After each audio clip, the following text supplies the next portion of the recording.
In 1886, in Atlanta, Georgia, pharmacist John Pemberton was searching for a cure to headaches and fatigue. What he created instead was a sweet, caramel-colored syrup mixed with carbonated water. He called it Coca-Cola. At first, it was sold in pharmacies as medicine, costing just 5 cents a glass.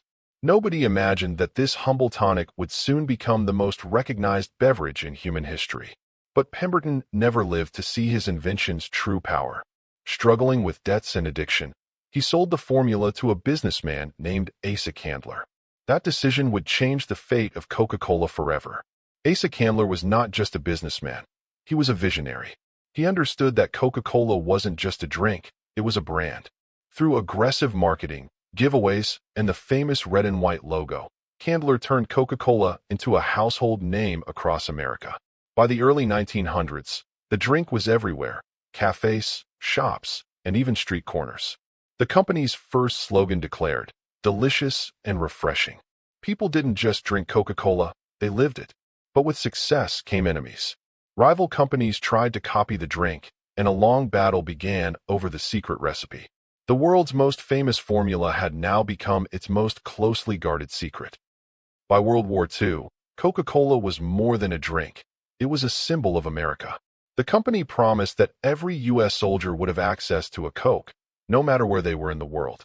This bold move spread Coca-Cola across Europe, Asia, and Africa. Soldiers returned home with memories of Coke, and the brand became linked with freedom, joy, and the American dream. The glass bottle, with its iconic curves, became a cultural icon. Coca-Cola was no longer just a business. It was a global phenomenon. But as the brand grew, another battle was waiting: the fight against its greatest rival, Pepsi. In the 1970s and 80s, Pepsi launched an aggressive attack.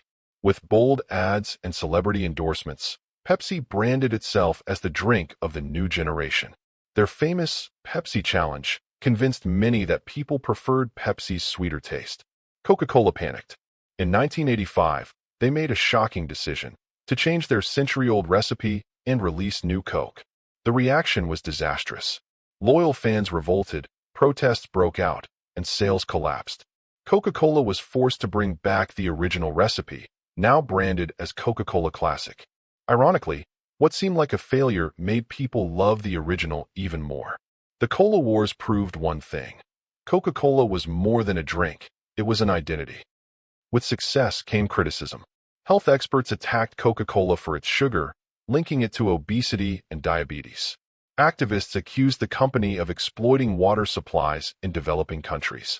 Meanwhile, energy drinks and bottled water became new competitors.